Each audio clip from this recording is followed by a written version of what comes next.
ओम शांति। कैसे हैं सभी? सभी ठीक है? हाथ हिला के बता दो। Very good. क्योंकि बाप के घर में बैठे हैं। जो घर में बैठा होता है उसको कैसा लगता है? अच्छा लगता है ना। जैसे हम अपने माँ बाप के घर में जाते हैं, एकदम रिलैक्स्ड फील करते हैं। चाहे कितना काम भी होगा, कुछ भी होगा, लेकिन हमें अपनी जिम्मेवारी नहीं महसूस होती। हमें ये लगता है कि करने वाले कोई और है, छत्र छाया कई और है। तो ये सबसे बड़ा फायदा होता है। इसी तरह से बाबा का ये बेहद का घर है। हम यहाँ पर एक तो खुशी खुशी आते हैं। खुशी खुशी आते हैं कि नहीं? या कहने पर आते हैं कि भाई दीदियों ने कहा है, भट्टी है, चलना है तो चलना है, ऐसा तो नहीं है ना। खुशी खुशी आते हैं क्योंकि इसमें हमारी उन्नति समाई है। एक तो देखो, केवल ये बाबा का घर ही नहीं है, लेकिन ये हमारा स्कूल भी है। पढ़ाई हम लोग यहाँ पढ़ते हैं और यूनिवर्सिटी हम इसको कहते हैं। यूनिवर्सिटी माना ऐसी यूनिवर्सिटी जिसके अंदर हम मनुष्य से देवता बनते हैं। कम तो नहीं है। गॉडली स्टूडेंट्स हैं। कितना नशा चढ़ता है? चढ़ता है नहीं चढ़ता? गॉडली स्टूडेंट्स हैं हम, एकदम नशा चढ़ता है। और स्टूडेंट वो होता है जिसकी लाइफ में कोई डेंट नहीं होता। गाड़ी पे छोटा सा भी डेंट लग जाए, खरोंच आ जाए, तो हम क्या कहते हैं? नहीं, इसे मजा नहीं आता। हाथ पांव में थोड़ी सी भी खरोंच आ जाए तो हमें क्या लगता है? नहीं, इसको थोड़ा सा तुरंत हमें दिखा लेना चाहिए। तो इसी तरह से बाबा जब हमको परफेक्ट बना रहे हैं तो वो हमारे जीवन के अंदर किसी भी प्रकार का दाग नहीं देखना चाहते। अब प्रॉब्लम ये है कि हम भाई बहने बहुत बाद में आए हैं कि नहीं आए हैं। 70-80% भाई बहन ऐसे होंगे जो बाबा के समय के नहीं हैं, उसके बाद दीदी दादियों के समय के भी नहीं हैं, बहुत लास्ट में आए हैं। तो लास्ट में आते हुए भी हम लोग फास्ट चले जाएं और फास्ट में भी जाकर के हम लोग फर्स्ट नंबर ले लें, तो ये एक बहुत बड़ा चैलेंज है या नहीं है? चैलेंज, बहुत बड़ा चैलेंज है।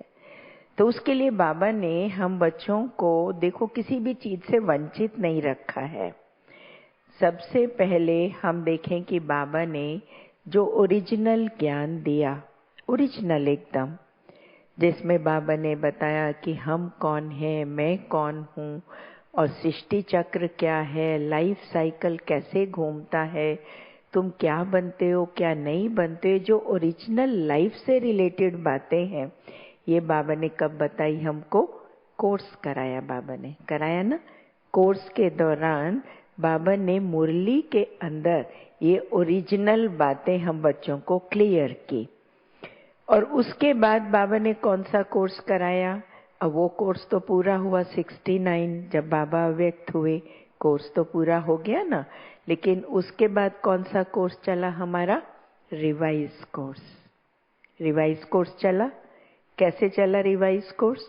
जो कोर्स बाबा पहले करा चुके थे वो रिवाइज होकर के हमारे बीच में आने लगा। क्यों? क्योंकि बाबा चाहते थे मेरा लास्ट में आने वाला बच्चा भी ये ना कहे कि मेरे को पता नहीं बाबा ने क्या क्या स्टडी करा दी, मुझे मालूम नहीं है। तो अव्यक्त बाप दादा की भी जब पधरामनी होनी शुरू हुई, गुलजार दादी के तन में 69 के बाद जब बाबा आए, तो भी क्या हुआ? क्या हुआ? बाबा ने वो कोर्स खत्म नहीं किया जो ओरिजिनल कोर्स था। यही है ना। ओरिजिनल कोर्स तो चलता रहा, लेकिन उसके बाद एक दूसरा कोर्स बाबा ने शुरू किया, रिवाइज कोर्स। जो पिछला था उसको रिवीजन, और साथ साथ अव्यक्त बाप दादा की पधरामनी, जिसको हम कौन सा कोर्स कहते हैं? रियलाइजेशन कोर्स कहते हैं कि नहीं? Realisation course. क्यों कहते हैं हम इसको रियलाइजेशन कोर्स? क्योंकि इसके अंदर बाबा हमको कहते, बच्चे तुमने ये किया है, तुम आत्म अभिमानी बने हो, तुम इस स्वमान में टिके हो, बाबा ने तुमको इतना पढ़ा दिया है, समय समझते हो आपको क्या कहता है? इसको हम क्या कहते हैं? रियलाइजेशन। जैसे कोई बच्चा होता है वो पढ़ता नहीं है, तो हम उसको क्या बोलते हैं कि देखो बहुत कम टाइम है, अगर आप अभी पढ़ लोगे तो कुछ बन जाओगे, और यदि नहीं पढ़ोगे तो क्या होगा? आपकी सारे साल की मेहनत खराब हो जाएगी। अगर वो बच्चा उस चीज को रियलाइज कर लेता है तो क्या होता है? वो उस क्लास से लिबरेट हो जाता है और नेक्स्ट में चला जाता है। ऐसा ही होता है ना। तो इसी तरह से बाबा ने रियलाइजेशन और लिबरेशन इन दोनों शब्दों को कनेक्ट किया है। और हम जो भाई बहन विशेष रूप से बाद में आए हैं उनके लिए रियलाइजेशन बहुत इम्पोर्टेंट है। अगर हमारे में रियलाइजेशन नहीं है तो हम लोग लिबरेट नहीं कर सकते अपने आप को। एक बार की मैं एक छोटी सी बात बताती हूँ कि हमने 2-3 माताएं थी, कहीं से आ रही थी वो, तो उनको हमने कहा कि आप जो है ना आश्रम आना, शिवरात्रि के दिन थे, वहाँ पर थोड़ी सी सेवा है। 2 भाई थे, 2 बहनें थे, और कोई उनको गाड़ी में लेके आया था, आश्रम के पास से ही क्रॉस कर रहे थे। तो उनको कहा कि तुम ना आश्रम होके जाना, थोड़ी सी सेवा, सामान समेटना है 10-15 मिनट। तो उन्होंने एकदम मना किया कि नहीं, हम तो घर जाएंगे, हम नहीं आएंगे। खैर कोई बात नहीं, बाबा का कार्य तो नहीं रुकता है। फिर उसके बाद एक दिन क्लास में बात हो रही थी, तो क्लास में पूछा जा रहा था, सुदेश बहन पूछ रही थी कि कौन कौन आज की सेवा है उसमें सहयोग देगा। तो उन्होंने हाथ खड़ा किया और उसके बाद उन्होंने कहा नहीं दीदी, हम तो जा रहे हैं। तो फिर मैंने उनको कहा, मैंने कहा देखो, हम क्या कहते हैं और क्या हम कर रहे हैं, उसके अंतर को खत्म करके निरंतर बनाना जो बाबा हमसे चाहता है वो बहुत जरूरी है। इसका मतलब हमारे अंदर में महसूसता की शक्ति ही नहीं है कि हम क्या सोच रहे हैं और क्या हम बोल रहे हैं और क्या हम कर रहे हैं। बहुत सी बातें हम अपने जीवन के अंदर बोल जाते हैं जिसका हमें एहसास ही नहीं होता। एक कहानी मुझे याद आती है कि एक बार एक पक्षी था जो पिंजरे में बंद था। वो देखता था कि रोज रोज सब लोग पक्षी आकाश में उड़ रहे हैं, उसका भी मन करता था जैसे ये लिबर्टी से उड़ रहे हैं मैं भी लिबर्टी से उड़ूं। कैसे उड़ूं पर ये बड़ी प्रॉब्लम थी, क्योंकि उसका पिंजरा बंद होता था, राजा आता था, उसको खिला के दाना और फिर से पिंजरा बंद करके चला जाता था। तो फिर एक बार उसको किसी ने सलाह दी। अब है तो ये स्टोरी, लेकिन जब उसको ये सलाह मिली कि तू उसके अंदर ऐसे एक्ट कर जैसे कि तू मरा हुआ है, तो उसने ऐसे ही एक्ट किया। राजा आया, पिंजरा खोला, पिंजरा खोलने के बाद उसने उसको हिलाया डुलाया, लेकिन वो ऐसे पड़ा रहा जैसे मर गया है। तो राजा ने क्या किया? पिंजरा खोल दिया। जैसे ही पिंजरा खोल दिया तो वो क्या हुआ? उड़ गया। तो सबसे पहली बात कि अगर हम ये चाहते हैं कि हम लिबरल हो जाएं, तो क्या सीख मिली हमको? क्या करना पड़ेगा? क्या करना पड़ेगा? मरना पड़ेगा। मरना पड़ेगा। मरना को ये नहीं ओ मुझे मरना है, मुझे करना है, नहीं। बाबा ने कितना सहज तरीका बताया है। आप देखो, ब्रह्मा बाबा भी मरे। कैसे मरे? डिग्निटी से मरे। डिग्निटी से कैसे मरे? जैसे बाबा को साक्षात्कार हुआ तो बाबा के अंदर में एक रियलाइजेशन पैदा हो गया और बाबा को अंदर में आया कि नहीं, अलिफ को अल्लाह मिला, बे को मिली झूठी बादशाही, आई तार अलिफ को अब हुआ रेल का राही। एक नशा चढ़ गया कि अब मुझे कुछ नहीं चाहिए, मेरे पार्टनर, मेरे भागीदार, जो तुम्हें मुझे देना है वो हिस्सा आप मुझे दे दो। और बाबा को नशा क्या चढ़ गया कि बस मुझे जो पाना था वो मैंने पा लिया, जो मुझे पाना था वो मैंने पा लिया। और बाबा ने अपने बिजनेस को कितनी डिग्निटी से वाइंड अप किया, क्योंकि उसको ये लगा कि मेरे को अब कौन मिल गया? मुझे तो वो मिल गया जिसके साथ मेरा सच्चा सौदा हो गया, जिसको मैं ढूंढ रहा था। तो बाबा ने एकदम क्या बोल दिया? तू मेरा मैं तेरा, तू मेरा मैं तेरा। तो जैसे ही बाबा ने ये बोल दिया तो क्या हो गया? बाबा बस उस राह पे चलते चले और शिव बाबा ने जैसे उनको डायरेक्शन दी कि बच्चे तुम्हें जो है नई दुनिया बनानी है। तो बाबा ने क्या करा? ना जी बोला या हाँ जी बोला? मत क्या बोला भाइयों?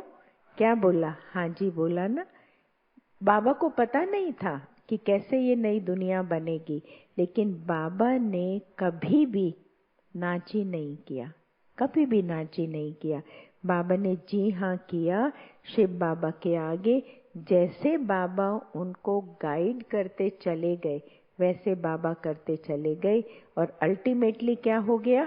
संपन्न कौन बना? सबसे पहले ब्रह्मा बाबा बना। बाबा के सामने आप देखो, मैं कई बार सोचती हूँ कि बाबा के सामने कोई रोल मॉडल नहीं था। था कोई रोल मॉडल? शिव बाबा की नॉलेज ही तो थी, लेकिन नॉलेज को कैसे उन्होंने विजडम बनाया। विजडम का क्या मतलब होता है? नॉलेज के लिए कहा जाता है knowledge is piling of facts and wisdom is simplifying it. Piling of facts मतलब मुझे मालूम है मुझे झूठ नहीं बोलना चाहिए, मुझे मालूम है मुझे रोज क्लास करनी चाहिए, मुझे मालूम है क्लास में उबासी नहीं लेनी चाहिए, मुझे मालूम है मुझे क्लास में कॉपी पेन लेके आना चाहिए, बड़ों की आज्ञा में जी हाँ करना चाहिए, लेकिन मालूम है कर नहीं रहे हैं, कर नहीं रहे हैं, उसको अपने ऊपर अप्लाई नहीं कर रहे हैं क्योंकि रियलाइज नहीं कर रहे। क्यों नहीं रियलाइज कर रहे?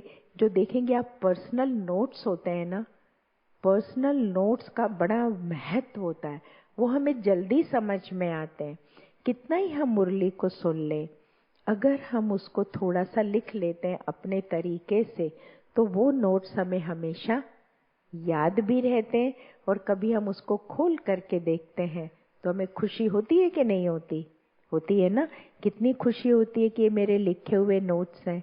कई बार हम कई बूढ़ी माताओं के लिखे हुए नोट्स देखते हैं तो उन्होंने अपनी तोतली भाषा में उसको लिखा होता है, अपने हिसाब से उनको लिखा होता है और वो लिख करके इतनी आगे बढ़ जाती है कि बात मत पूछो।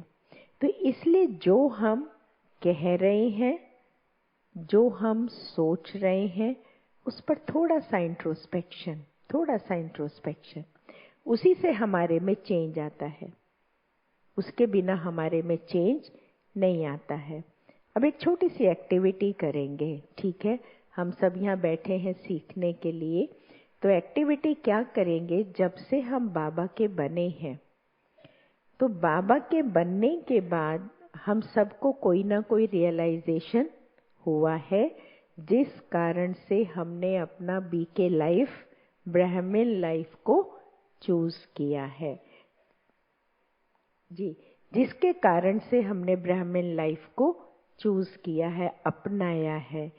तो कौन सा ऐसा रियलाइजेशन हमारा रहा या किसी के पुरुषार्थ के अंदर स्पीड आई है जो हम पहले नहीं करते थे, आज हमें लगा अरे वो इतना कर गए और हम पीछे रह गए, या हमारी स्टूडेंट लाइफ या मुरली पर अटेंशन आया है। तो कौन कौन से रियलाइजेशन हमको आए हैं जिससे हमारे जीवन में परिवर्तन आया है? क्योंकि कई बार पिछली पॉजिटिव बातों को भी जब हम लोग याद करते हैं तो उससे हमारे अंदर में एक न्यूनेस, नयापन आता है। तो 2 मिनट हम सभी साइलेंस में बैठते हैं। भीतर में जाएं,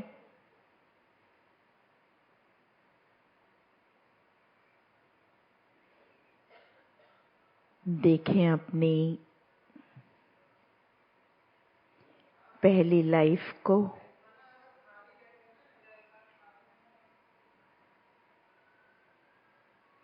हम क्या करते थे,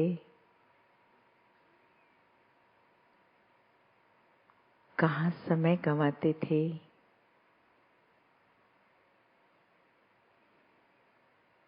कहाँ धन गंवाते थे,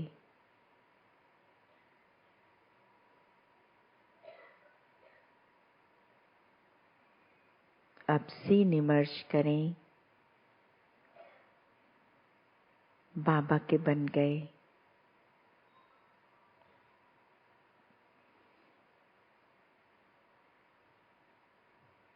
कौन कौन से रियलाइजेशन ज्ञान की ऐसी पॉइंट जो तीर के रूप में चुभी,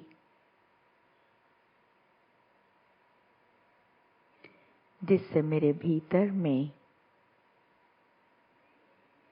एक सुखद परिवर्तन आया।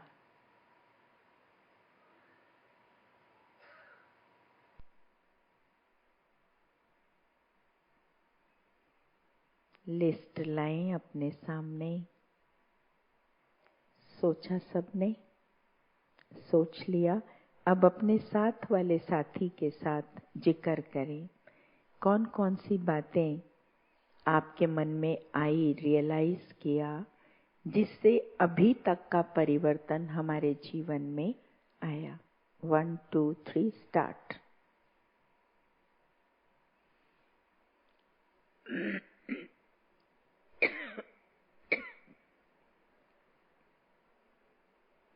सभी करेंगे।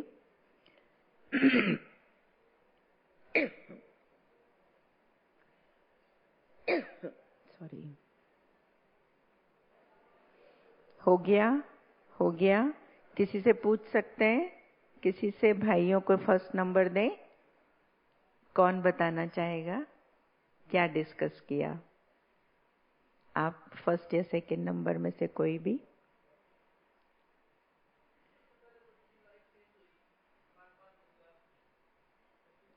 किस चीज के रियलाइजेशन से?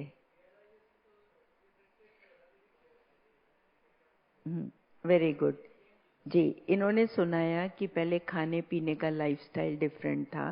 बाबा के इस ज्ञान ने कि सात्विक भोजन कितना जरूरी है और ये हमें कितना फायदा देता है, उसको अडॉप्ट किया, रियलाइज किया।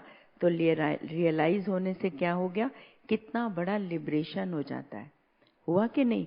कितना भारी हमारा पैसा बचने लगा, कितना ज्यादा हमको उससे फायदा हो गया। और दूसरा आपने सुनाया कि हम लोग यहाँ सोते रहते थे, पहले पता ही नहीं था, टाइम की वैल्यू ही नहीं थी। अब पता लगा अब तो बहुत कम संगम का समय है। तो समय की वैल्यू, समय की पहचान ने हमारे जीवन को बदल दिया, उसने ट्रांसफॉर्मेशन ला दी। लिबरेशन का मतलब ही होता है ट्रांसफॉर्मेशन। और बहनों की तरफ से कोई टीचर्स बहनें, मैंने देखा आप लोग भी डिस्कस कर रही थी जी। देखो यहाँ तो फ्री कोचिंग है, फ्री कोचिंग है। इवन हम लोग भी जब छोटे छोटे थे ना, बैठ जाओ, हम लोग भी जब छोटे छोटे थे मधुबन में जाते थे, तो 80s की बात है जब वहां पर पहली कॉन्फ्रेंस हुई थी, तो विदेशी भाई बहन भी आते थे और बहुत कम आते थे, है ना। तो बहुत कम जो भाई बहन आते थे वो फ्लावर के गुलदस्ते बना रहे हैं, डिफरेंट टाइप की डेकोरेशन। तो हम उनसे सीखते थे, सीखते सीखते सीख गए, है ना। टोली डिपार्टमेंट में चले जाते थे, वहाँ टोलियां बनानी सीखते थे। तो यहाँ फ्री कोचिंग है या नहीं है? दुनिया में जाओ तो कोचिंग के कितने पैसे देने पड़ते हैं। तो बहन ने बहुत अच्छा सुनाया कि बहुत चेंजेस आए लाइफ के अंदर। यहाँ आने से बड़ी बहनों से भी बहुत कुछ सीखने को मिला और लाइफ को एक नई दिशा मिली। अपने जीवन को समर्पित कर दिया इस ज्ञान के बेस पर। तो कितना बड़ा परिवर्तन है। पर ये चीज जो हमें मेन नोट करने की है, जब हमने रियलाइज किया इसका अंतर और उसका अंतर, तभी हमारे में ट्रांसफॉर्मेशन आता है। जैसे देखो कोई बिजनेस है, उसको पता है ये मेरा बिजनेस बहुत फ्लरिश कर सकता है, मैं बहुत आगे बढ़ सकता हूँ इस बिजनेस को करके। तो जब उसको जिस दिन ये रियलाइज हो जाता है, उस दिन वो क्या कर लेता है? अपना खाना पीना नींद सब कुछ त्याग देता है। रियलाइजेशन इतनी बड़ी चीज है। दुनिया के अंदर भी जितने महान संत हुए, चाहे वो विवेकानंद हुए, गौतम बुद्ध हुए, कोई भी हुए, आप देखेंगे उन्होंने भी एक रियलाइजेशन किया। जैसे ही उनको रियलाइजेशन हुआ तो उन्होंने अपना सब कुछ त्याग कर विश्व के लिए निकल पड़े। कितनी बड़ी बात है। बाबा के यज्ञ के अंदर आप देखो कितनी बड़ी बड़ी बहनें आई, कितने बड़े राजाई घरों की थी, लेकिन उनके अंदर में जब एक रियलाइजेशन आ गया कि भगवान का ज्ञान है, इंसान का ज्ञान नहीं है। भगवान हमें कभी भूखा नहीं रखेगा, भगवान हमें सब कुछ देगा। क्योंकि शुरू शुरू में सिंध हैदराबाद में तो एक बार यज्ञ के अंदर ऐसी भी स्थिति आ गई थी ना कि यज्ञ के अंदर कुछ खाने का नहीं था। ब्रह्मा बाबा के पास जो था वो सारा एग्जॉस्ट हो गया, खत्म हो गया। अब कैसे सब चले? शिव बाबा तो कह देता था बच्चे तुम बहन सेवा पे जाओ, तुम सेवा पे जाओ। तो ये जो हैदराबाद की तरफ की हृदय पुष्पा दादी रही, उनके आप अनुभव सुनोगे तो अपने अनुभव में बताती हैं कि किस तरह से हमको वहां पर सेवा पर भेजा। मम्मा आई तो बाबा ने कैसे टच किया किसी को। मैं जा रही थी, किसी से पूछ रही थी कि भाई ज्वेलर लेन कौन सी है। वो कहते जिस लेन पे आप खड़ी हो यही ज्वेलर लेन है। कहती मुझे पता ही नहीं था उसका मतलब भी क्या होता है।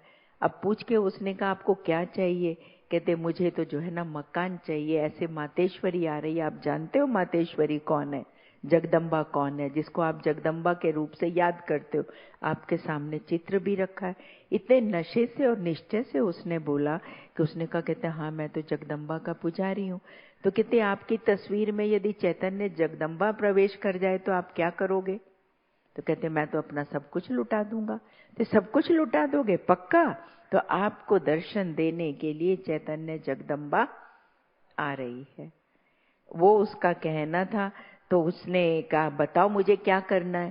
कहते उसके रहने के लिए स्थान चाहिए, उसको सेवाओं के लिए ले जाने के लिए गाड़ी चाहिए, उसको बिठाने के लिए लोगों के सत्संग के लिए स्थान चाहिए। तो ये चाबी लो और तुम जाओ। निश्चय, निश्चय इतना मजबूत कि भगवान मुझे मिल गया है। ये निश्चय उनका इतना मजबूत था कि घर की चाबी भी ले ली, साथ में ड्राइवर भी ले लिया, गाड़ी भी उसने कहा तुम्हारे द्वार पर खड़ी रहेगी और उनके आने का बैठने का सुविधा का सारा प्रबंध करा दिया। क्योंकि पहले जब यज्ञ में ऐसा टाइम आ गया था तो उस समय बहनों के हाथ में पैसे तो होते नहीं थे, बिल्कुल पैसा नहीं होता था उनके हाथ में। उसके बाद जब दोबारा मम्मा चली गई, मम्मा फिर आई तो क्या बाबा ने कि मम्मा तुम जाओ और उनको ना वापस लेकर आ जाओ। तो उन्होंने कहा मैं तो वापस नहीं जाऊंगी, बाबा की सेवा के लिए मैं निकली हूँ, मर मिटूंगी लेकिन मैं वापस नहीं जाऊंगी। कहती नहीं यहाँ की कंडीशंस ठीक नहीं है। बाबा ने कहा इस बच्ची को ले आओ, लेकिन उन्होंने अपने निश्चय को तोड़ा नहीं। कहती मैं कुछ भी करूं, बाबा की सेवा पर निकली हूं तो सेवा में 4 चांद लगा के दिखाऊंगी ही। और एज ए रिजल्ट क्या हुआ कि एक कोई रहता था परिवार वहां पर, तो वहां पर उसकी बुढ़िया की डेथ हो गई थी। तो उसके पति को बाबा स्वप्न में आए कि मेरी बच्ची यहाँ पर रहती है, सच्चा ब्राह्मण है, तुम झूठे ब्राह्मण को मत खिलाओ, तुम इस सच्चे ब्राह्मण को खिलाओ। स्टोर के समान तो हमारा कमरा होता था, वो कमरा अगले दिन ही सामान से सारा भर गया। तो कहती मैं सोचूं मैं कहाँ तो बैठूं, कहाँ मैं क्या करूं, लेकिन भगवान जब देता है तो छप्पर फाड़ के देता है। फिर कहती किसी माता को टच हुआ, मैं धूप में गर्मी में पैदल जा रही थी। उसने कहा तुम कहाँ जा रही हो? कह रही मम्मा आ गई है और मम्मा के लिए कुछ सुविधा साधन चाहिए, मैं कुछ सामान खरीदने जा रही हूँ, पर पैसे उसके हाथ में एक भी नहीं थे। तो कहती उसने मुझे बुला के पैसे दे दिए। 100 रुपया भी उन दिनों बहुत होता था, कम तो नहीं होता था। इसी तरह से कहते बाबा ने किसी को टच किया, एक बहन बोली नहीं तुम्हारे सोने के लिए यहाँ पे बेड ठीक नहीं है।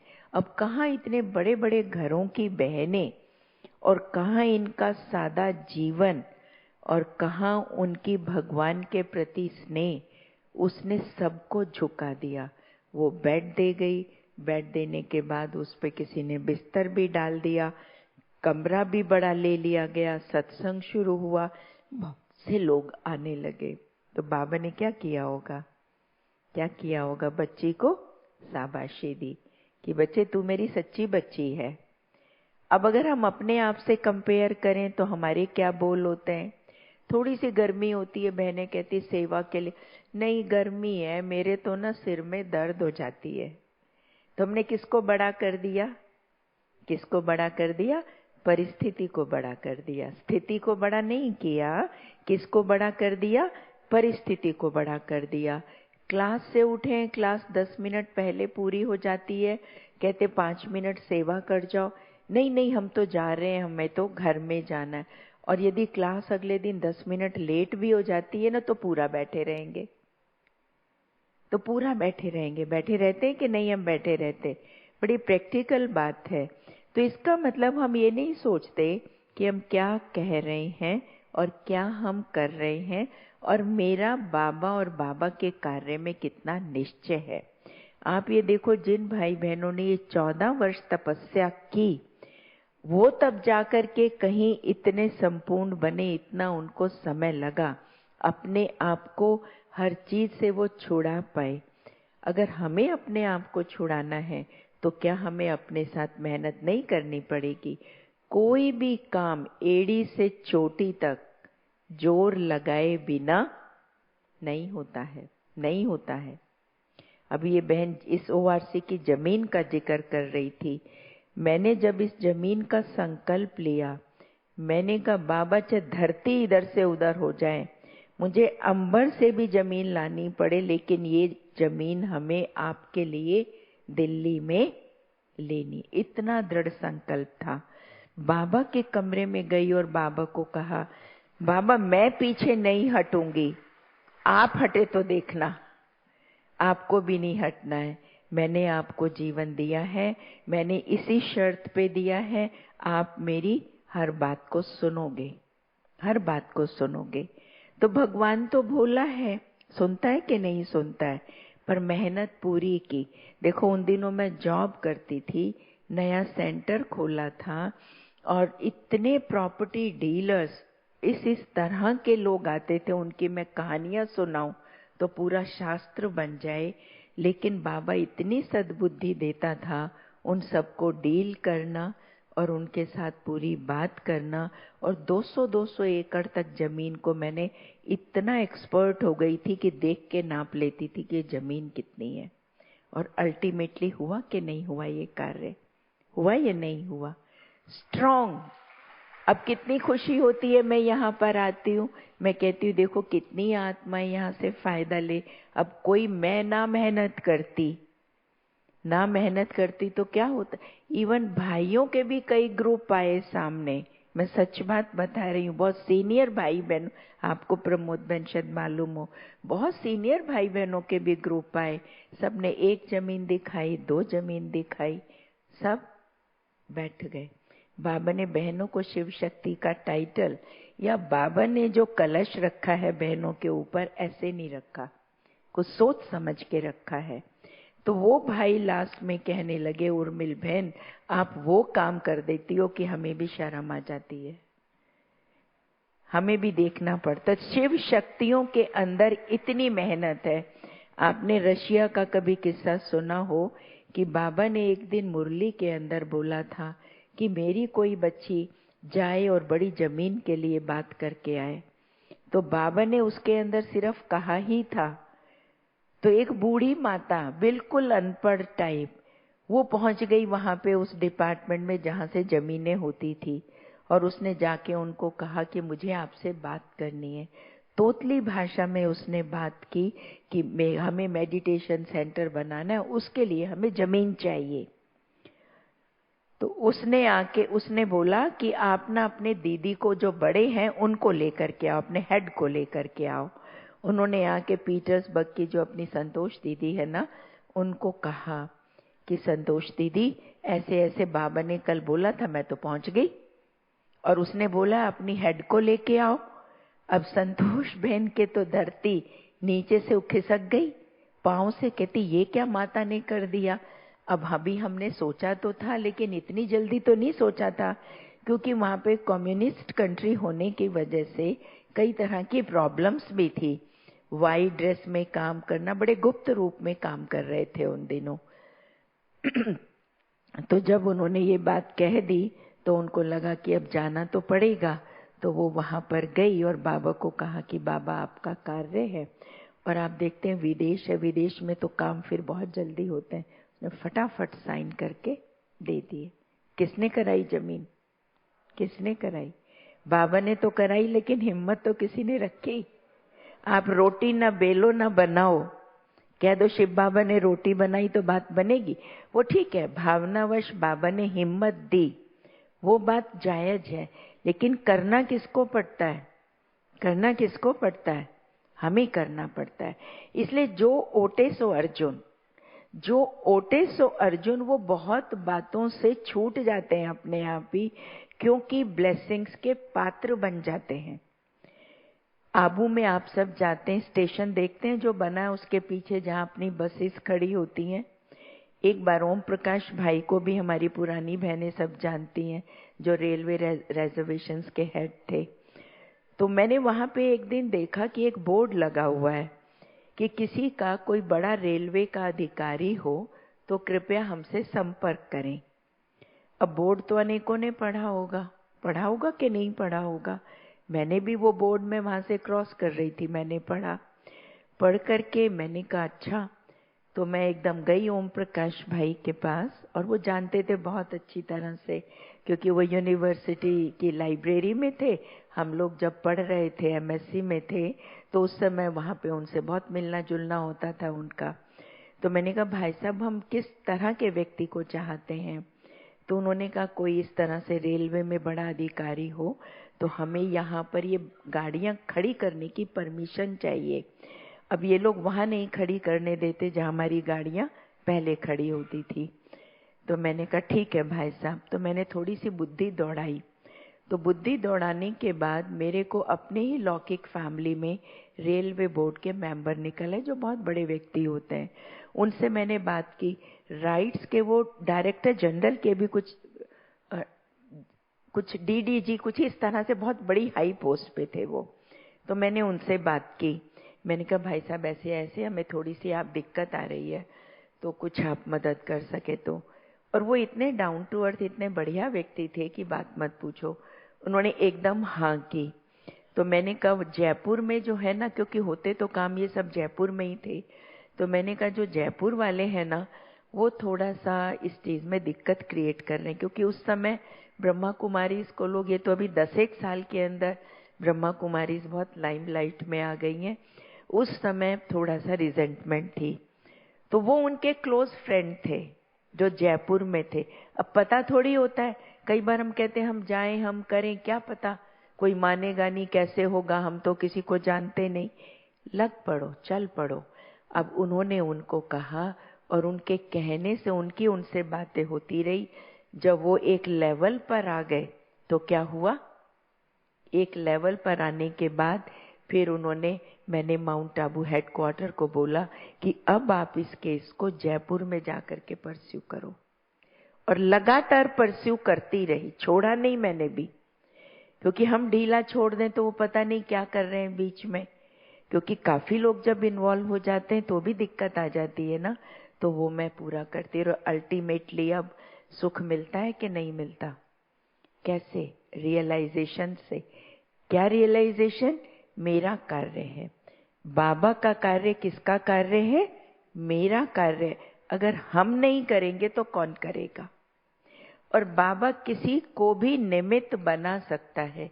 इसे पढ़े लिखे और अनपढ़ की कोई बात नहीं है। बाबा के कार्य में किसकी बात है बताओ? निश्चय में भी 100% की जगह 200% निश्चय कि ये काम होकर ही रहेगा, हम करके ही रहेंगे। चाहे खाना हमें छोड़ना पड़ जाए, चाहे मुझे जॉब छोड़नी पड़ जाए, लेकिन मुझे बाबा के कार्य को करके रहना है। तो कितनों की दुआएं मिलेंगी, तो कितनी बैड हैबिट्स हमारी उसी से छूट जाती है।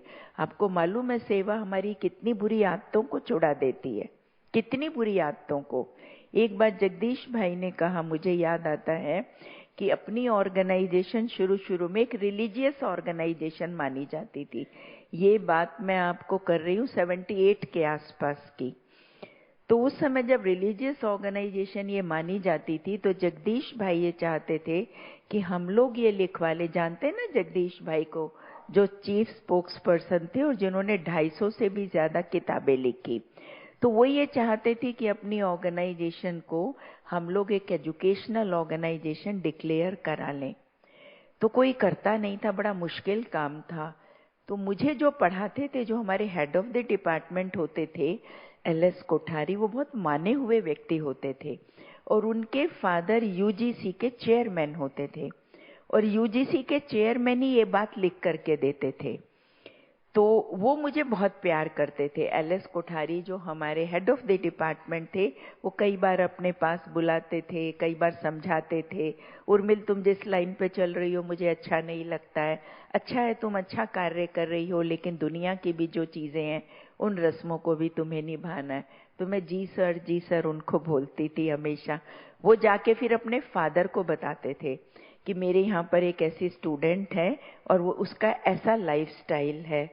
तो वो ना मुझे अपने घर में बुलाते थे, मैं जाती थी, उनसे बात करती थी, कहते मुझे आप जैसे बच्चे देख के बहुत अच्छे लगते हैं।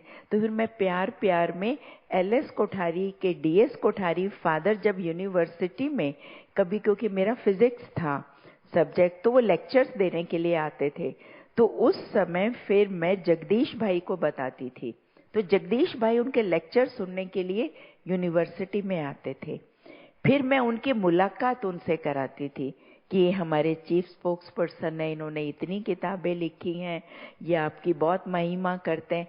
करते करते उनका एक बहुत क्लोज रिलेशन डेवलप हो गया। रिलेशन डेवलप होने के बाद स्टोरी तो लंबी है, लेकिन उसके बाद उनकी तबीयत काफी खराब थी। जो एलएस कोठारी थे, मेरे साथ साइंटिस्ट और इंजीनियर्स की एक कॉन्फ्रेंस थी, उसके लिए माउंट आबू पांडव भवन गए हुए थे। उस समय तो पांडव भवन में ही होती थी। तो फिर वहां पर उनको एकदम कॉल आई कि उनकी वो तबीयत ठीक नहीं है। तो वो जगदीश भाई थोड़ा समय उससे पहले ही जयपुर की पूनम बहन को लेकर के वहां गए। मैंने यहाँ लैंडलाइन से फोन किया उनको कि बाबूजी आपकी तबीयत को देखने के लिए हमारे चीफ स्पोक्स पर्सन आ रहे हैं। रियलाइजेशन, उनको लगा कि इंस्टीट्यूशन का इतना बड़ा व्यक्ति मेरे से मिलने के लिए आ रहा है, तो उनको बड़ी खुशी हुई। मैंने कहा बाबूजी मैं नहीं आ पा रही हूँ, लेकिन ये आपके तो जगदीश भाई भी बहुत होशियार थे, इतना बड़ा फलों का टोकरा लेके गए, उनसे मिले और उनसे लास्ट मोमेंट में लेटर बना के लेके गए। और एकदम उनको कहा बाबूजी ये संस्था आपको अच्छी लगती है, एजुकेशनल ऑर्गेनाइजेशन है, वैल्यू बेस्ड ऑर्गेनाइजेशन, आप इसको साइन कर। एकदम साइन हो गए और तभी से अपनी इंस्टीट्यूशन एक एजुकेशनल इंस्टीट्यूशन बनी।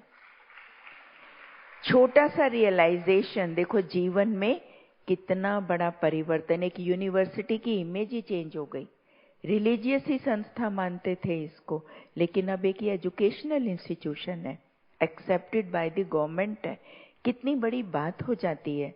आप ये देखिए किस तरह से एक व्यक्ति ही निमित्त बनता है। ब्रह्मा जब निमित्त बना तो अकेला था, उसने ऐसे वैसे करके देखा कि कोई मेरे साथ है कि नहीं है। अपनी युगल से भी नहीं पूछा, बच्चों से भी नहीं पूछा, क्या शिव बाबा के साथ सौदा कर दिया? मेरा सो तेरा, तेरा सो मेरा। एक रियलाइजेशन था उनके अंदर।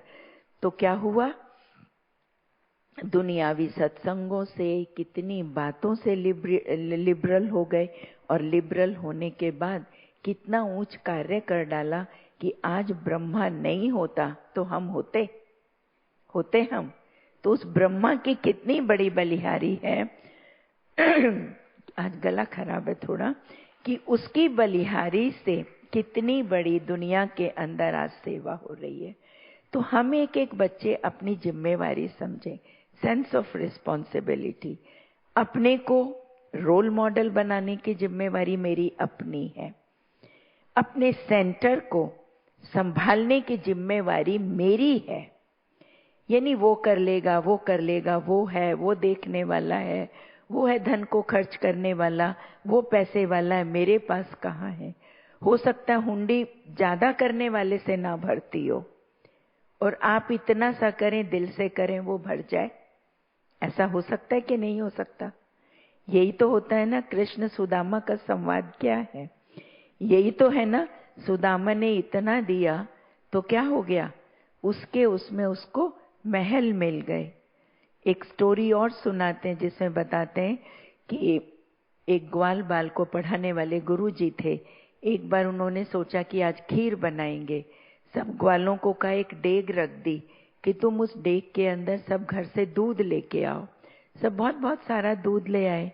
उसमें कृष्ण जी भी पढ़ते थे। कृष्ण जी लुटिया के अंदर इतना सा दूध लेके आए तो सब हंसने लगे उनके ऊपर कि तुम क्या दूध लेकर के आए हो। रोने लगे कृष्ण जी कि मेरा भी प्लीज डाल लो। सबने उनका तिरस्कार किया, लेकिन जब बहुत रोने लगे रिक्वेस्ट की तो उसका दूध डालते पहले डेंगची भरती नहीं थी और उसका डालते ही भर गई। तो ये बाबा कहते मेरे गरीब निवाज बच्चे वो बाबा को ज्यादा प्यारे लगते हैं। बाबा का घर देखो कभी भी खाली पैसे से नहीं चलता है। हमारी टीचर्स बहनें बैठी हैं, इनसे पूछ के देखो चलता है पैसे से? पैसे से नहीं चलता है। घर को चलाने के निमित्त जब तक हम लोग कर्मणा सेवा नहीं करते हैं तभी उसमें मुझे रियलाइजेशन होता है ये मेरा घर है, मेरा घर है। हम लोग कितने बड़े परिवार से थे। मुझे याद आता है मुझे कर्मणा सेवा इतनी अच्छी लगती थी। लौकिक माँ सेंटर आ जाती थी, हम बहुत बांधेले थे। हम लोग क्या करते, लौकिक माँ आ जाती, झाड़ू पोछे कर रहे होते, पोछा उठा के कमरे में जाके घुस के बंद कर लेते स्टोर को। उनको हमारी चप्पल दिख जाती, एक छूट जाती, एक पहन के चले जाते थे। उर्मिल कहाँ है, सुदेश कहाँ है? कहते वो तो नहीं, कह रही है तो इनकी चप्पल यहाँ पड़ी है। गुप्त रह रह के सेवा करो। ये नहीं सोचो मेरा पति नहीं आने देता, मेरी तबीयत अलाउ नहीं करती है। तबीयत ठीक होती है बाबा की याद से, तबीयत ठीक होती है निश्चय से। बाबा मेरा है हम कह रहे हैं या वो हम कर रहे हैं, वो प्रैक्टिकल में करने से पता लगता है कि हम कर भी रहे हैं कि नहीं। इसलिए हम बाबा के बच्चे कई बार इतने भोले बन के चलते हैं कि हम कहते हैं हम तो कर रहे हैं। हाँ बाबा ही मेरा और मेरा है कौन? प्रैक्टिकल में क्या कर रहे हो? सारे दिन में मुरली सुनने के बाद और क्या करते हो? किसी को फोन पे 2 मिनट ज्ञान भी नहीं सुनाते। आएगी अपनी घंटों घंटों हम लोग लौकिक बातें कर लेते हैं, तो अलौकिक जीवन क्या हुआ? कई बार मैं व्हाट्सएप पे देखती हूँ, आप लोग भी अपने व्हाट्सएप खोल के देखो अभी किसकी फोटो लगी हुई है, किसकी लगी हुई? हाथ खड़े करो जिन पे बाबा की लगी है या योग करते की लगी है। देखो कितने हैं, कितने हैं, कितने हैं? 25% भी नहीं है। सब पे या तो बहुत सज धज के कोई नया कपड़ा खरीदा, स्टाइल बना के फोटो खिंचा के वो फोटो लगाई हुई है। शरीर का प्रदर्शन, मैं तो इसको सीधा मानती हूँ, शरीर का प्रदर्शन। अलौकिक जीवन का प्रदर्शन तो है ही नहीं। योग करते बैठो, उस फोटो को आप उस पे डालो, कितनी सेवा होगी। आप लोग वहां के हैं रजौरी के, मुझे रजौरी का रोहित भाई याद आता है, छोटा रोहित। उसकी फोटो आप देखो कभी, आप सबके पास हो सकता है उसका नंबर हो। योग में बैठे हुए कहते दीदी मेरा है ही कौन? एक बार मैंने उससे पूछा और उसको कहा भी सही कि रोहित मुझे आपकी ये फोटो देख के मुझे भी प्रेरणा मिलती है। योग में बैठा है बस बाबा की याद में। कहता मेरा कौन है? मेरा बाबा ही तो है। मुझे ज्यादा नौकरी से पैसा नहीं कमाना है, मुझे क्या करना, मेरा बाबा ही तो है। ये होता है त्याग का जीवन। हम त्याग नहीं करेंगे, कुछ करेंगे नहीं तो बाबा मुझे क्या देगा? मुझे कुछ देगा? या नाते पोते होते हैं उनको गोदी में लेके, अरे शिव बाबा से बड़े हो गए क्या वो? शिव बाबा से बच्चे नाते पोते बड़े हो गए क्या? उसको भी अगर उसके साथ ही खिंचानी है उसको भी योग में बिठा लो, उसको भी गोदी में लेके बाबा की याद में बिठा लो, ताकि किसी को देख करके प्रेरणा मिले। तो आज यहाँ अभी से फोटो चेंज करेंगे सभी अपनी। कौन सी फोटो लगाएंगे? योग करते हुए। अगर किसी को समझो व्हाइट में नहीं पसंद आता, कई बार ऐसा भी हो, कोई सुंदर स्लोगन लगा सकते हैं, लगा सकते हैं कि नहीं लगा सकते, जिससे दुनिया वाला भी उसको कोई देखे तो उसको कोई प्रेरणा मिले। मेरा सिर्फ कहने का भाव ये है, कई परिवारों में ऐसा भी होता है, कई लोग ज्ञान में नहीं चलते, हमें व्हाइट ड्रेस में देखते हैं तो उनको नाराजगी होती है। तो व्हाइट ड्रेस भी डिसेंट हो जिसमें आप योग करते हुए बैठे हो, और नहीं तो कलर्ड भी अगर ड्रेस हो उसमें एक रॉयल्टी हो, रॉयल्टी हो, प्रॉपरली ड्रेसअप हो, हमारा शरीर का प्रदर्शन नहीं हो। कई बार जीन्स पहन के कपल्स होते हैं, एक दूसरे के गले में हाथ डाल के ऐसी ऐसी फोटोज डालते हैं, तो ये इससे क्या दिखाई पड़ता है? क्या दिखाई पड़ता है? लौकिकता दिखाई पड़ती है या अलौकिकता दिखाई पड़ती? रियलाइजेशन के लिए हमें लौकिक बातों से, ये मोटी मोटी बातें हैं पर ये हमारे मन और बुद्धि से रिलेटेड, इनसे हमें क्या करना पड़ेगा? किनारा करना पड़ेगा। बहुत जरूरी है, क्योंकि जब उस फोटो को देखते हैं, शिफ्ट इन कॉन्शियसनेस तो हुआ ही नहीं। शिफ्ट इन कॉन्शियसनेस मेरा नहीं हुआ, लौकिक से अलौकिक मेरी सोच नहीं हुई, वही मुझे सब कुछ लगते हैं। पति पत्नी दोनों योग में बैठे हैं, दादी दीदियों के साथ, आपके आश्रम की बहन के साथ कोई फोटो है, कोई ऐसी प्रेरणा की चीज आप उसको डालें ना, उनसे दृष्टि लेते हुए डालें। आप देखो कितनी सेवा होगी, होगी कि नहीं होगी? आपको कई लौकिक संबंधी भी कहेंगे। हम ये नहीं कहते कि आप ये जान के करते हैं, कईयों को समझ नहीं होती। जो बात मैंने पहले सुनाई ना, कईयों को पता ही नहीं होता कि हम ये डालें या नहीं डालें, समझ ही नहीं होती, भोलापन इतना होता है। लेकिन आपकी एक फोटो आपके स्टेटस पर हजारों लोग देख रहे होते हैं, उससे बहुत सेवा होती है। उस पे कोई एक अच्छी पॉइंट ही डाल दो। आज हम सभी फैमिली मेंबर्स प्रैक्टिस करेंगे कि खुद भी उमंग उत्साह में रहेंगे, दूसरों को भी उमंग उत्साह में लाएं। जनरल बातें डाल दो, क्या पता किसको वो बात टच कर जाए। कहेंगे आप हमें रोज रोज अच्छी बातें डालते हो, हमें बहुत अच्छा लगता है। ठीक है, तो ये लिबरेशन के लिए ये लौकिकता से अलौकिकता की ओर आना बहुत जरूरी है। ब्रह्मा बाबा ने पुरुषार्थ किया, मैं आत्मा, यशोदा आत्मा, पोता आत्मा, चाचा आत्मा, काका आत्मा, फला आत्मा, फला आत्मा। बाबा दीवारें भर देते थे लिखते हुए। तो क्या ये पुरुषार्थ हमें नहीं करना होगा? मेरे साथ कोई बहन रहती है तो ये भी एक आत्मा है। ये नहीं मेरी जूनियर बहन है, छोटी बहन है, नहीं, उससे भी ऊपर ये भी बाबा की बच्ची एक आत्मा है। घर में रहते हैं, फादर है, मदर है, सास है, बहू है, बेटा है, नाता है, पोता है, ये भी एक आत्मा है। कॉलेज में पढ़ते हैं, ऑफिस में जाते हैं, ये भी एक आत्मा है। ये हमारा रोल है जो हम प्ले कर रहे हैं इनके साथ, पर ये कौन है? सोल है। तो उस कॉन्शियसनेस शिफ्ट से हमारा उनके प्रति जो दृष्टिकोण हो जाएगा वो कैसा हो जाएगा? सर्वर का हो जाएगा। मुझे इनकी सेवा करने के लिए बाबा ने इंस्ट्रूमेंट बनाया है, और ऑटोमेटिकली फिर हमारे जीवन से सेवा होगी, ऑटोमेटिकली जीवन से सेवा होगी। एक लास्ट बात और शेयर करना चाहूंगी, संस्कार परिवर्तन भी इसी से होता है।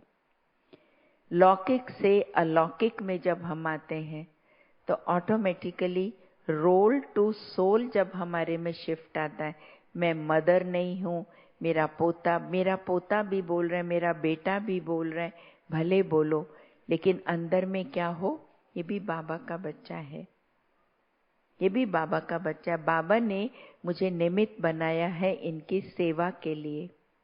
हमने देखा हमारी लौकिक मदर 53 साल हुए उनको ज्ञान में चली, उनके अंदर इतनी अलौकिकता थी, इतनी अलौकिकता थी। कभी हम कहते भाई आपके तो सारे बच्चे लायक हैं, और वाकई में ही पूरा बहुत बड़ा परिवार है, एक दूसरे से ज्यादा पढ़ा लिखा और हायर पोस्ट पे काम करता है। मेरे क्या है, सब शिव बाबा के हैं, शिव बाबा ने बनाया है, सब शिव बाबा ने बनाया। कभी उनको अंदर में जरा ये नहीं आती थी मेरे बच्चे हैं, मैंने इनको लायक। मेहनत तो कोई करता ही है ना, ऐसे तो नहीं बन जाते। वो थप्पड़ मार मार के गलियों से भी लेके आती थी, क्योंकि उस समय का जब टाइम होता था लोग कंचे खेलते थे, गुल्ली डंडा खेलते थे, तो उनको निकाल के लाती थी। ये डॉक्टर एमडी गुप्ता, इनको निकाल के ला, चलो। उनके कंचे होते थे, रोशनदान में फेंकती थी ऊपर, वो बांध देती थी, हाथ बांध देती थी उनके ओखली के साथ में, तो पूरा ध्यान रखती थी ना। किया तो पूरा, देखो इतना करने के बावजूद उनकी अटैचमेंट हो सकती थी ना बच्चों के साथ, लेकिन किसी से अटैचमेंट नहीं थी। बाबा मेरा है, और जब उन्होंने अभी शरीर भी छोड़ा तो बड़े प्यार से, शांति से छोड़ा। तो इतना पुण्य वो आत्मा कमा के गई और एकदम डिटैच होके गई। ये हमारा बहुत समय का पुरुषार्थ चाहिए, नहीं तो हमारा पुरुषार्थ अगर बहुत समय का नहीं होगा तो हम सफलता की सीढ़ी को नहीं पा सकते हैं। इसलिए हमें भाइयों और बहनों, कहीं हम मियाँ मिट्ठू ना बने। हम तो क्लास कर लेते हैं, हम तो सुबह उठ जाते हैं, हम तो सेंटर पढ़ जाते हैं, पर हम करते क्या हैं? 1 घंटे में हम 5 घंटे की कमाई करते हैं। हम सेंटर पे गए, खाली बैठ गए, मैंने उसमें घर को ठीक कर दिया, मैंने उसमें 2-4 को अच्छी बात सुना दी, कोई रास्ते में मिला उसको मैंने कुछ ज्यादा सुना दिया। मैंने कमाई कितनी की, गंवाया कितना, कमाया कितना, इस पर ध्यान देना। तभी हम लास्ट सो फास्ट नंबर में आ सकेंगे। ठीक है, तो रियलाइजेशन से ही लिबरेशन होती है। ओम शांति। किसी के मन में कोई प्रश्न हो तो पूछ सकते हैं, बाकी 5 मिनट कमेंट्री से भी योग करेंगे। कोई क्वेश्चन है किसी के मन में? सभी चलें बाबा के पास।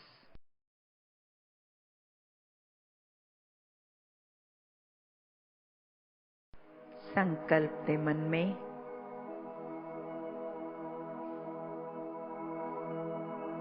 मैं एक चैतन्य शक्ति आत्मा हूँ।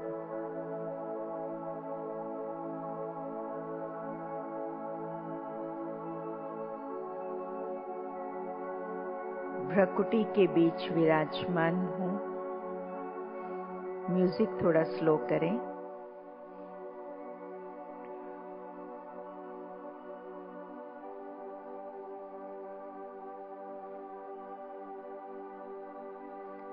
अपनी शक्ति को पूरे शरीर में जाता देखें।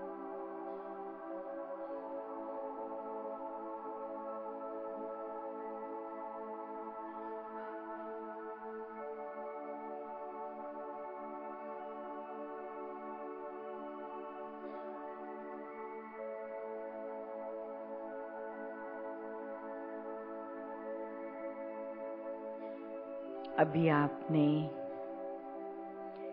जो भीतर में एक औरा तैयार किया है, प्रकाश की काया,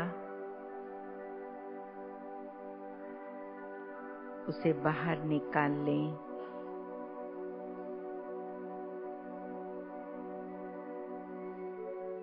और चलें बाप दादा के पास।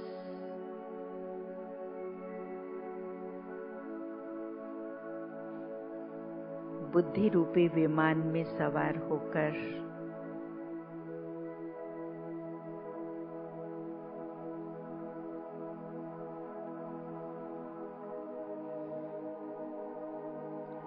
सूक्ष्म वतन नजदीक है।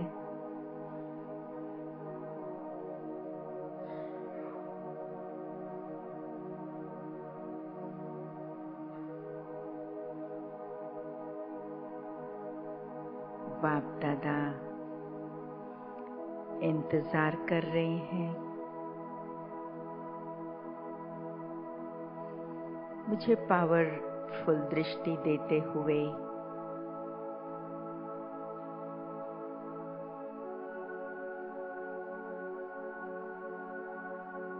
वरदान देते हैं।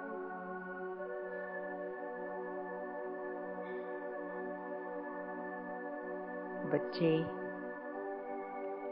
महसूसता की शक्ति को बढ़ाओ।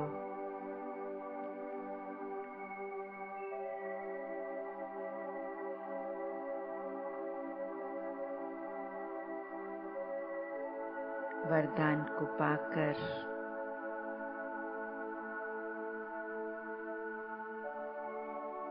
चलें ऊपर परम धाम की ओर।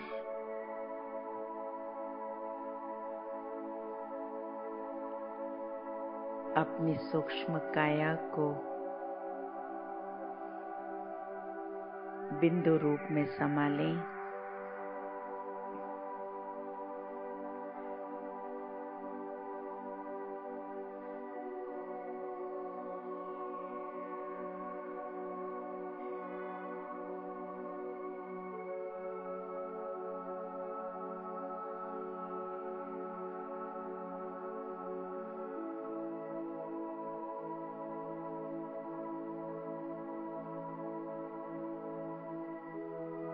परम धाम नजदीक है।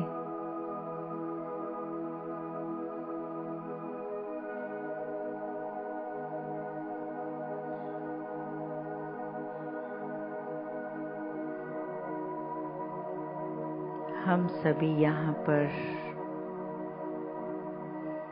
निराकारी स्वरूप में हैं।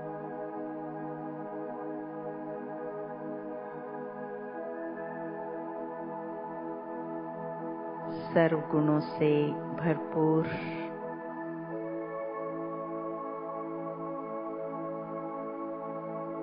ज्ञान सूर्य शिव बाबा हमारे सामने है।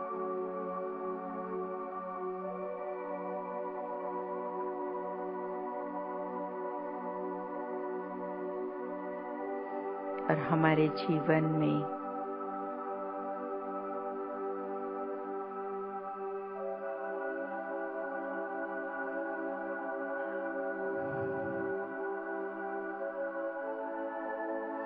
एक बहुत बड़ा परिवर्तन आता है।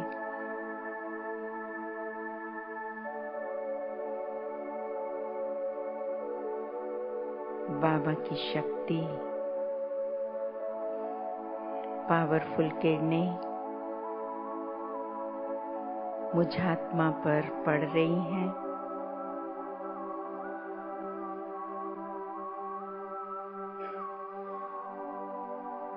और हम एक सुखद ट्रांसफॉर्मेशन का, परिवर्तन का अनुभव कर रहे हैं।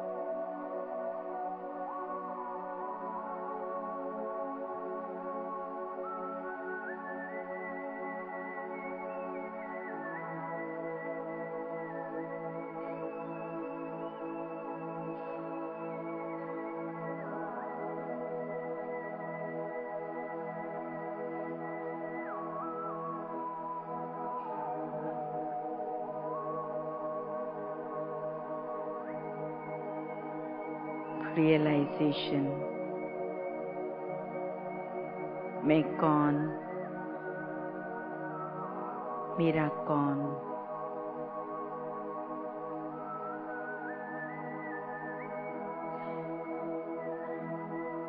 बस यही मेरे साथ जाना है।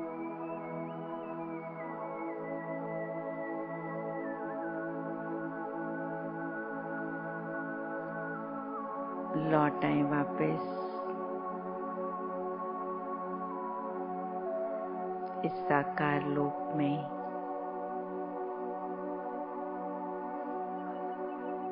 ओम शांति।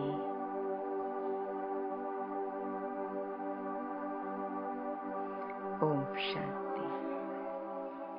ओम शांति।